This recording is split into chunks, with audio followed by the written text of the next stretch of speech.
Hello दोस्तों, नमस्कार। आज आपका हमारे चैनल बायोलॉजिकल फैक्ट में बहुत बहुत स्वागत है। आज हम आपको हमारा टॉपिक चल रहा था multi cellular and eukaryotic individuals का। तो आज हम आपको इसके अंतर्गत एक फ़िश के बारे में पढ़ाएंगे। फ़िश का नाम है प्रिस्टिस।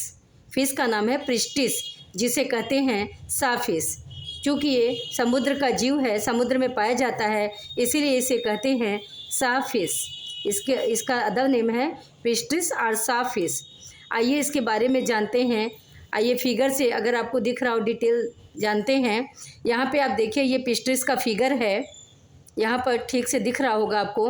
और देखिए, ये प्रिस्टिस एनिमल जो है, साफिश जो है, वो फाइलम कार्डेटा का सदस्य हैं। फाइलम कार्डेटा, और इसका सब फाइलम है वर्टिब्रेटा।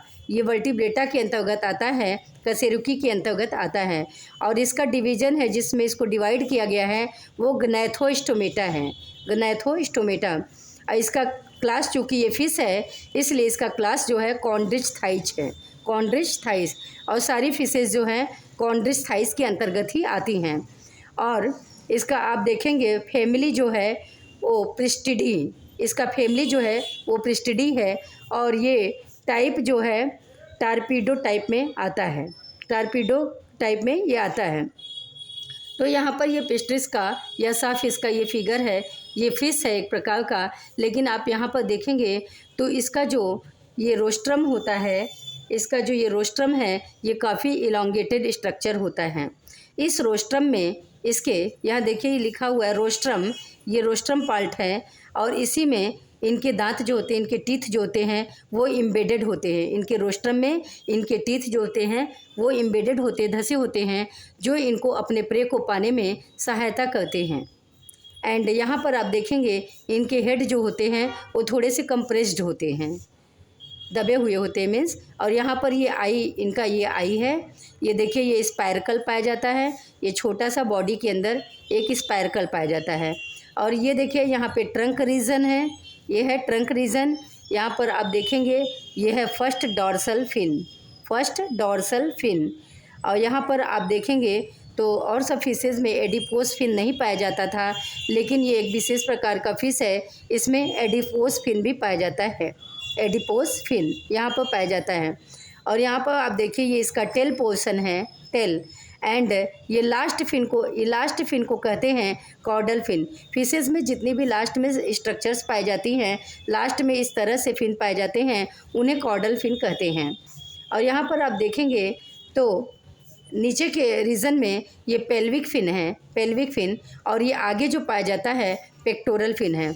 अभी तक इस बात से आपको क्लियर हो गया होगा कि पेक्टोरल फिन बॉडी की साइड से आगे की ओर पाया जाता है, जबकि पेल्विक फिन जो होता है वो पीछे की साइड पाया जाता है।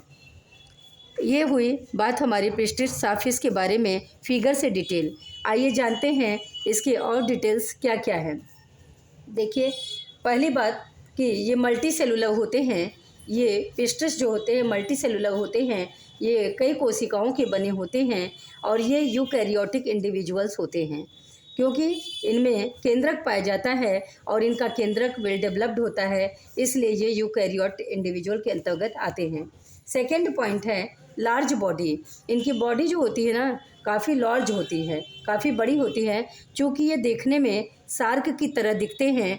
और शार्क जो है वो इंडेंजर्ड है, और चूँकि ये भी इंडेंजर्ड के अंतर्गत आता है, और ये शार्क की तरह देखने में होता है।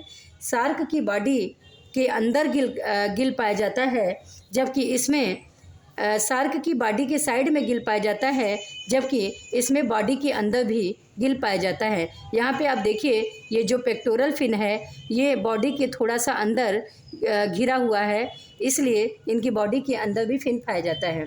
यहाँ पे आप देखेंगे large body, long flat blade like snout. ये जो पोर्शन है यहाँ पर आप देख रहे हैं, ये चीज़, ये लॉन्ग फ्लैट ब्लेड लाइक, ये चूँकि फ्लैट स्ट्रक्चर है और ब्लेड लाइक इसका स्ट्रक्चर। ब्लेड भी कुछ देखने में इस तरह का होता है, बाहर से आप देखेंगे तो इस तरह का है, ब्लेड लाइक स्ट्रक्चर होता है। इनको कहते हैं स्नाउट पोर्शन है ये। इनका नाम है स्नाउट पोर्शन का रोस्ट्रम। रोस्ट्रम जिसमें टीथ एम्बेडेड होते हैं और अपने प्रे को पाने में इन्हें सहायता करते हैं। आगे देखिए, ये भी डेंटिकल्स की बात है, ये भी उनके टूथ की बात है। रोस्ट्रल डेंटिकल्स, क्योंकि ये जो रोस्ट्रल डेंटिकल्स होते हैं ये रोस्ट्रम है, ये जो लाइनिंग है ये रोस्ट्रम है, और यहाँ पर जो ऐसे स्ट्रक्चर है ये इनके टीथ है। यहाँ पर ये रोस्ट्रल डेंटिकल्स हैं, रोस्ट्रम पे चूँकि पाए जाते हैं इसलिए रोस्ट्रल डेंटिकल्स हैं। ये टीथ लाइक स्ट्रक्चर होते हैं और ये डिफेंस के लिए, इससे इन्हें सुरक्षा भी मिलता है। ये किसी जीव पर आक्रमण करके अपना बचाव कर लेते हैं, यानी ये इनका डिफेंसिंग आर्गन भी होता है और ये काफ़ी एलोंगेटेड होता है।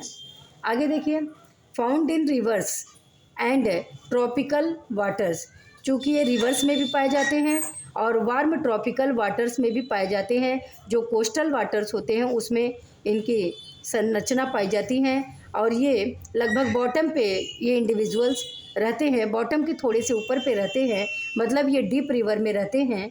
एंड आगे देखिए, कॉर्टिलेजिनस फिश, ये जो फिश होता है वो कॉर्टिलेजिनस होता है, इसमें कॉर्टिलेज पाया जाता है, कॉर्टिलेजिनस होता है। सीरेटेड रोस्ट्रम, चूँकि आप यहाँ पे देख रहे हैं ये रोस्ट्रम काफ़ी नुकीला है इसलिए इसे कहते हैं सीरेटेड रोस्ट्रम।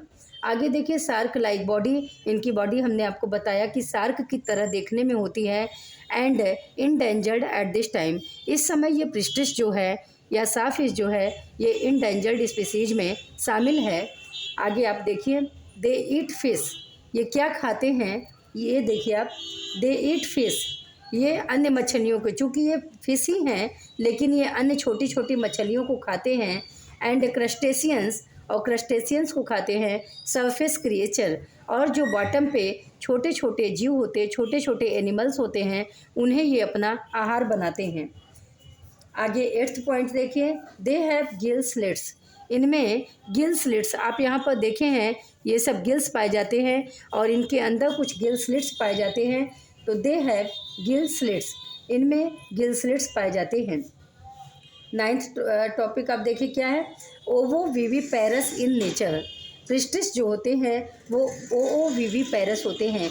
अभी तक हम आपको बताए थे विविपेरस के बारे में, तो विविपेरस के बारे में आप जान रहे हैं, जो अपने बच्चे को डायरेक्ट जन्म देते हैं अपने अंडज कोशिकाओं से, उन्हें विविपेरस कहते हैं। और जो अब अंडे के माध्यम से अपने बच्चों को जन्म देते हैं उन्हें ओवोपेरस कहते हैं। जो अंडे के माध्यम से देते हैं उन्हें ओवोपेरस कहते हैं। और यहाँ पर आप देखेंगे तो यहाँ पर चेंज टर्म है ओवोविविपेरस इन नेचर। तो ओवोविविपेरस जो होता है वो विविपेरस और वो विविपेरस और ओवोपेरस के बीच की स्थिति है। यहाँ पर स्थिति है ओवोविविपेरस, मतलब इनमें जो फीमेल बॉडी होती है, पेस्ट्रिस की जो फीमेल बॉडी होती है, उनके शरीर में अंडे के रूप में ये संरचना उत्पन्न होती है। और ये जब इनके चाइल्ड बर्थ का टाइम होता है तो वो एग जो होता है इनकी बॉडी में ही रप्चर कर जाता है, टूट जाता है। उसके बाद क्या होता है कि जब वो टूट जाता है तो वहाँ से यॉक निकल जाता है। यॉक जो अंडे का येलो पोर्शन होता है उसे यॉक कहते हैं। और यॉक जो है वो टूट जाता है और उसी यॉक से इनके बच्चे के बॉडी का पोषण होता है, न्यूट्रिशन होता है। तो इस तरह से ये ओवोविविपेरस विविपेरस और ओवोपेरस के बीच की स्थिति है, इसको कहते हैं ओवोविविपेरस।